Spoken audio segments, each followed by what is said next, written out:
सियासी मिजाज के नए नए मौसम वैज्ञानिक बने जयंत चौधरी की डील तो बीजेपी से उसी दिन फाइनल हो गई थी जिस दिन बड़े चौधरी यानी चौधरी चरण सिंह जी को भारत रत्न देने का ऐलान हुआ था।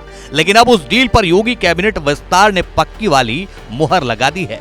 शपथ लेने वाले 4 मंत्रियों की लिस्ट में अनिल शर्मा भी हैं, जिन्हें आरएलडी कोटे से मंत्री बनाया गया है। आदरणीय जयंत चौधरी जी ने मौका दिया है, मैं धन्यवाद करूंगा। उनका आभार व्यक्त करने के लिए मेरे पास शब्द नहीं है। मैं माननीय मुख्यमंत्री जी का आभार व्यक्त करूंगा, प्रधानमंत्री जी का करूंगा। लेकिन सियासी गलियारों में चर्चा है कि जयंत चौधरी को बीजेपी से जो कुछ मिला है वो बहुत कम है। तो पहले ये जान लेते हैं कि एनडीए में शामिल हुए जयंत चौधरी को बीजेपी से आखिर मिला क्या है। लोकसभा की 2 सीटें बिजनौर और बागपत। यूपी सरकार में आरएलडी को 1 मंत्री पद, आरएलडी को विधान परिषद की 1 सीट, केंद्र में बीजेपी की सरकार बनी तो 1 मंत्री पद। लेकिन कहने वाले तो ये कह रहे हैं कि बीजेपी के साथ कम से कम 4 सीटों की डील तो जयंत कर ही सकते थे, जबकि इंडिया गठबंधन से उनकी 7 सीटों की डील फाइनल हो चुकी थी। तो फिर वजह क्या है कि आखिर जयंत चौधरी बीजेपी से तालमेल नहीं कर सके। सियासी जानकार इसके पीछे कुछ फायदे वाली तो कुछ डर वाली वजह बता रहे हैं। सबसे बड़ी वजह तो यही है कि बीजेपी ने चौधरी चरण सिंह को भारत रत्न सम्मान देकर पूरे चौधरी परिवार को अपना मुरीद बना लिया है।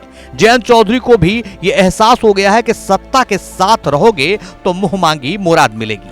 सियासी गलियारों में इस बात की भी चर्चा है कि तमाम विपक्षियों के पास बारी बारी से ईडी और सीबीआई का समन पहुंच रहा है। कुछ तो जेल के सलाखों में भी पहुंच चुके हैं। तो क्या जयंत को भी ऐसा ही कुछ खौफ था?